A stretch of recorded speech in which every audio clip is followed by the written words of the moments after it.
فاسألوا أهل الذكر إن كنتم لا تعلمون. Assalamualaikum warahmatullahi wabarakatuh. Selamat datang ya Sobat Ahkam TV ya. Senang sekali pada kesempatan ini ya saya Kausaria Salman bisa hadir ya, di channel Ahkam TV. Semoga Sobat Ahkam semuanya dalam keadaan sehat walafiat dan dimudahkan semua urusannya.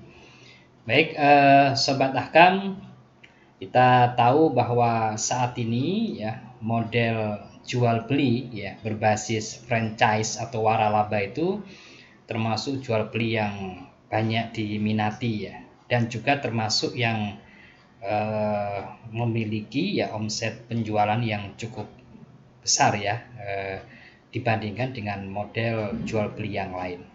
Dan mudah pula kita ya dapati ya model jual beli ini dalam kehidupan kita sehari-hari. Disilahkan juga dengan waralaba. Franchise ini merupakan sistem bisnis ya, di mana satu pihak atau disebut dengan franchisor ya, itu memberikan hak kepada pihak lain ya, franchisee untuk menjual produk ya atau jasa dengan menggunakan nama atau merek dagang dan sistem operasional dari franchisor. Ya, banyak ya kita dapati contoh-contoh franchise dengan jumlah terbanyak di Indonesia ya. Kita lihat ya, kalau jaringan baik itu jaringan minimarket atau yang menjual minuman, yang menjual makanan. Jadi kalau kita lihat pada apa itu franchise ya, jadi franchise itu merupakan kemitraan bisnis yang terstruktur ya, di mana pemilik mereknya atau biasa dikenal dengan franchisor itu memberikan lisensi kepada franchisee ya, pemberi waralaba ya, untuk menjalankan bisnisnya. Di franchisee nanti akan membayar biaya awal dan juga royalti kepada franchisor sebagai imbalan atas hak penggunaan merek ya, karena franchisee bisa menjual produk atau bisa menjual layanan dengan menggunakan nama merek yang sudah dikenal.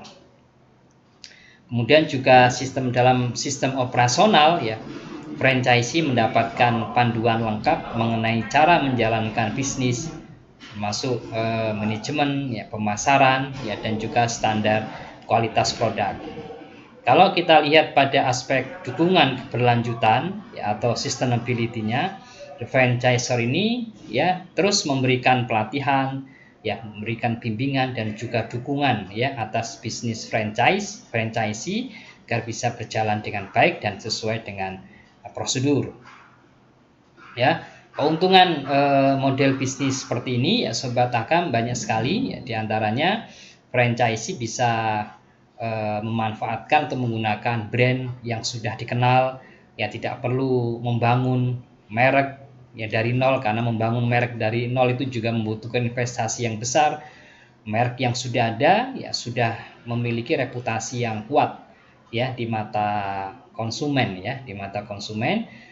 dari franchisor. Dan model bisnisnya sudah terbukti ya, karena memang franchisee itu mengikuti sistem operasional yang sudah terbukti berhasil ya, sehingga dari sisi resiko ya kegagalan itu juga lebih kecil ya. Demikian pula berkaitan dengan dukungan ya dari franchisor ya, dukungan dari franchisor itu dalam memberikan pelatihan, dalam memberikan pemasaran dan juga pasokan yang terstruktur dari franchisor. Kemudian kita lihat bagaimana ya model franchisor itu. Kalau franchise itu ya, baik dari hubungan kemitraan antara franchisor dengan franchisee itu bagaimana kita lihat ya dalam konsep muamalah kontemporer. Tapi sebelum masuk ke dalam model akad secara fikih muamalah ya, kita harus lihat ada beberapa ketentuan yang perlu kita pahami. Yang pertama ya, pihak franchisee itu dibolehkan ya oleh franchisor untuk melakukan hal-hal tertentu ya dalam kurun waktu tertentu ya, dengan menggunakan merek dagang ya atau brand yang dimiliki oleh franchisor. Itu yang pertama. Dan yang kedua, pihak franchisor itu menguasai dan mengawasi. Jadi menguasai dan mengawasi secara berkesinambungan ya selama jangka waktu akad franchise ya berlangsung ya terhadap seluruh kegiatan dagang yang dilakukan oleh franchisee. Kemudian juga franchisor ini memiliki kewajiban untuk membekali pihak franchisee, ya membekali dengan melatih, ya pelatihan, ya atau mensuplai barang-barang yang dibutuhkan dan juga kaitannya sama manajemen, termasuk dalam kaitannya juga dengan sistem informasinya. Dan pihak franchisee di lain pihak yaitu berkewajiban untuk membayar kepada pihak franchisor selama waktu tertentu. Ya, pembayaran berupa imbalan atau ujroh. Ya, bahasanya imbalan atau ujroh atau jasa. Ya, biasanya ujroh itu ditetapkan berdasarkan persentase dari omset penjualan. Bisa misalnya omset penjualannya itu ya dikalikan dengan 15% ya merupakan ujrohnya misalnya. Selain pembayaran ujroh, maka franchisee juga melakukan pembayaran pembelian barang dan material yang dibeli dari pihak franchisor. Kalau kita lihat bagaimana tinjauan fikih akad franchise itu, ya, jadi ini kan merupakan praktek bisnis kontemporer ya, karena model akad semacam ini kan belum ada ya, belum ada pada masa yang sebelumnya. Karena sistem ini melibatkan franchisor dan juga franchisee dan di dalamnya ada transaksi-transaksi. Ya, hanya sekedar satu transaksi tapi beberapa transaksi. Maka bisa disampaikan di awal bahwa akad di dalam franchise itu bukanlah akad tunggal yang berdiri sendiri. Ya, bukan akad tunggal yang berdiri sendiri, tetapi merupakan gabungan dari beberapa akad dan juga persyaratan. Bila kita rinci lebih lanjut ya, maka akad-akad yang terjadi antara franchisor ya dengan franchise itu yang pertama adalah akad sewa, yaitu akad ijarah. Dalam bentuk ya pihak franchisee itu menyewa jasa ya dari pihak franchisor sebagai pemilik hak paten. Jadi menyewa merek ya, menyewa layanan termasuk bisa memanfaatkan brand yang dimiliki oleh franchisor. Jadi itu kaitannya sama akad ijarah atau akad jasa ya.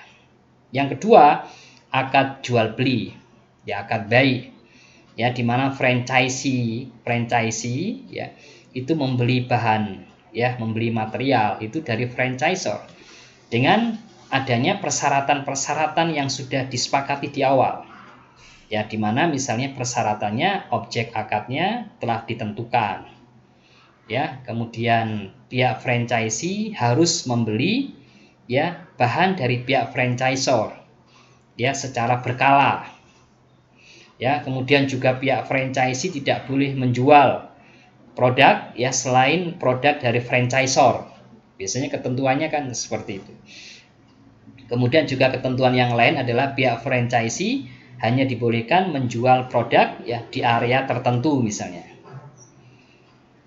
Dan juga pihak franchisee tidak boleh menjual produk franchisor melebihi harga yang sudah ditetapkan oleh franchise. Jadi franchisor memiliki harga eceran tertinggi ya. Jadi tidak boleh menjual di atas harga tersebut. Nah, ini beberapa ketentuan ya di dalam perjanjian antara franchisor dengan franchisee dalam akad franchise. Nah, kalau kita teliti ya dari setiap akad di dalam franchise itu bahwa ini adalah ada gabungan akad ya antara akad ijarah ya, akad sewa ya, akad jasa dengan akad jual beli barang ya. Kemudian ada persyaratan-persyaratan juga tadi dalam jual beli kan tadi ada persyaratan-persyaratan di dalam franchise, sehingga perlu diteliti lagi ya pada setiap akadnya dan juga persyaratannya ya sesuai atau tidak ya dengan ketentuan syariah. Kita lihat akad ijarah ya, kaidah umum kita paham ya, sobat ahkam, al aslu fi muamalati al ibahah illa an yadula dalilun ala tahrimiyah ya, pada asalnya muamalah itu dibolehkan ya, sampai ada dalil yang melarang. Jadi memang kaidah ini menjadi pijakan kita ya dalam menghukumi setiap akad atau perjanjian dalam muamalah, termasuk di dalam akad ijarah dan juga akad jual beli dalam franchise, di mana pihak franchisor ya, franchisor itu kan dia sebagai pemilik hak paten, ya, dia menyewakan jasa kepada pihak franchisee, maka akad ini dibolehkan oleh syariat. Karena ijarah sebetulnya merupakan bagian dari akad jual beli. Ya, demikian pula dibolehkannya akad ini ya sebagaimana pula dibolehkannya menjual hak cipta atau menjual hak paten. Ya, itu yang pertama. Jadi menjual hak paten atau hak cipta itu dibolehkan. Sehingga akad ijarah di dalam transaksi ya antara franchisor dengan franchise dibolehkan. Dan yang kedua berkaitan dengan akad jual beli. Jadi pihak franchisor menjual barangnya atau materialnya kepada franchise, ya franchisee kemudian dengan syarat-syarat ya di dalam perjanjian. Ya, hukum asalnya persyaratan dalam perjanjian itu adalah suatu hal yang mubah, yang dibolehkan. Sebagaimana sebuah hadis disebutkan al muslimuna ala syurutihim illa syarton ahalla haraman au harama halalan. Ya, persyaratan ya di dalam akad jual beli ya atau seorang muslim itu ya di atas persyaratan-persyaratan yang sudah diperjanjikan ya, di persyaratan diperbolehkan ya, kecuali kalau persyaratannya adalah menghalalkan yang haram atau sebaliknya ya mengharamkan yang halal. Nah, ini perlu dilihat lagi apakah persyaratan-persyaratan di dalam akad jual beli ya barang itu ada nggak di situ unsur-unsur yang dilarang? Ada nggak misalnya persyaratan yang dilarang yang berkaitan dengan ada unsur ribanya, ada unsur gorornya, ada unsur penipuannya, ada unsur menjual barang yang diharamkan? Maka kita lihat persyaratan demi persyaratan. Lihat persyaratan yang pertama. Ya, persyaratan yang pertama adalah pihak franchisee tidak boleh menjual produk selain produk franchisor. Ya, persyaratan ini dibolehkan. Mengapa dibolehkan? Karena ada unsur al-maslahannya. Ada unsur al-masolihnya, ada unsur kemaslahatannya bagi pihak franchisor. Ya, karena dibutuhkan oleh pihak franchisor ya agar tidak memiliki pesaing bagi produknya. Jadi hukum asal persyaratan itu dibolehkan karena tidak ada ketentuan yang dilanggar ya, karena tidak bertentangan dalam ketentuan-ketentuan syariat dari Al-Qur'an maupun Al-Hadis, serta di situ ada unsur kemaslahatan. Itu persyaratan yang pertama ya, sobat ahkam. Kemudian persyaratan yang kedua, ya pihak franchisee hanya dibolehkan menjual produk ya di wilayah atau di area tertentu. Ya, persyaratan ini pun mengandung unsur kemaslahatan bagi franchisor dan juga bagi franchisee, di mana pihak franchisor itu membatasi area tertentu ya agar dapat melakukan franchisee dengan orang lain, dengan pihak lain ya pada area yang lain. Ya. Adapun bagi pihak franchisee dapat memanfaatkan pemasaran produknya di areanya sendiri karena adanya persaingan dengan kompetitor lainnya ya pada produk yang sama di areanya tersebut. Ya, jadi persyaratan yang menguntungkan kedua pihak, yang menguntungkan franchisor juga menguntungkan franchisee. Ya, maka persyaratan yang kedua pun bukan suatu persyaratan yang dilarang.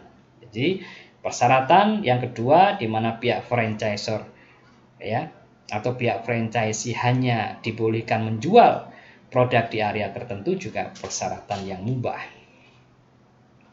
Dan persyaratan yang ketiga ya bahwa pihak franchisee itu tidak boleh menjual produk pihak franchisor melebihi harga yang sudah ditetapkan oleh franchisor.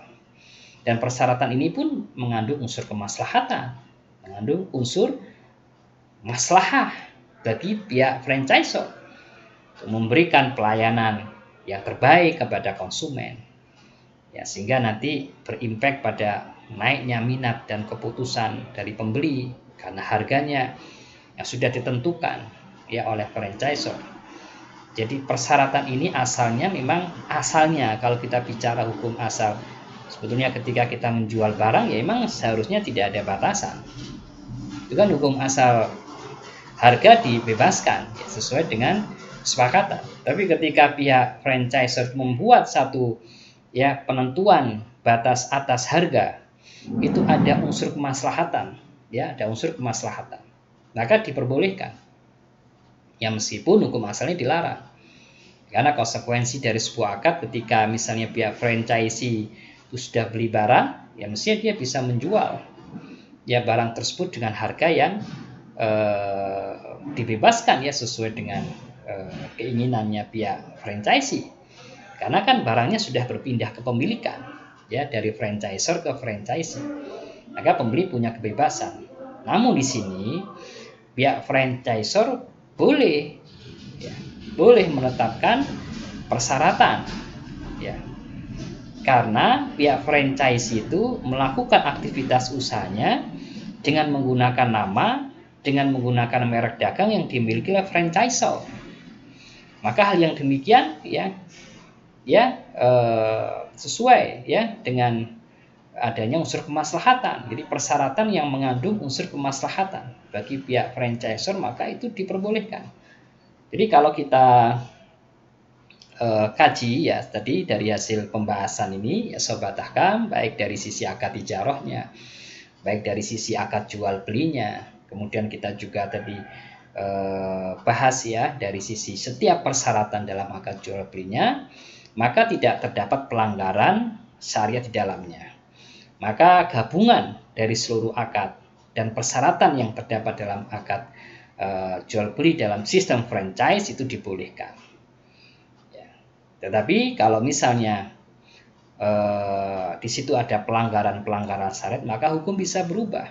Manakala terdapat pelanggaran di dalam akad dan persyaratan, misalnya ketika franchisor ya mewajibkan ya pihak franchisee untuk menjual minuman yang keras ya, minuman yang mengandung alkohol, minuman khamr, makanan dan minuman yang sudah kedaluarsa atau hal-hal yang dilarang ya, dari makanan, minuman dan produk-produk yang lain, maka yang asalnya dibolehkan menjadi sesuatu yang dilarang ya karena memang ada larangan ya untuk memperjualbelikan barang yang diharamkan tersebut. Demikian Sobat Ahkam TV ya, pembahasan ya seputar franchise ya. Ini merupakan model jual beli yang populer saat ini yang biasa disingkat dengan waralaba, di mana ini merupakan gabungan dari akad ijarah ya, akad jual ya jasa atau sewa terhadap paten atau hak merek dagang, dan di situ ada unsur jual belinya, demikian juga di situ ada unsur persyaratan yang harus dipatuhi oleh kedua pihak, khususnya pihak franchise ya, juga pihak franchisor, semuanya saling mengikat pada satu akad, maka itu sebetulnya hukum asalnya diperbolehkan oleh syariat. Ya, semoga pembahasan ini memberi manfaat kepada sahabat, kepada Sobat Ahkam semuanya ya. Ya, saya doakan semoga Sobat Ahkam dalam keadaan sehat walafiat dan dimudahkan semua urusannya. Insya Allah kita akan lanjutkan ya pada video selanjutnya di channel Ahkam TV. Saya akhiri. Assalamualaikum warahmatullahi wabarakatuh. La ilaha illallah Muhammadun Rasulullah alaihi salatullah wa alihi wal ahibba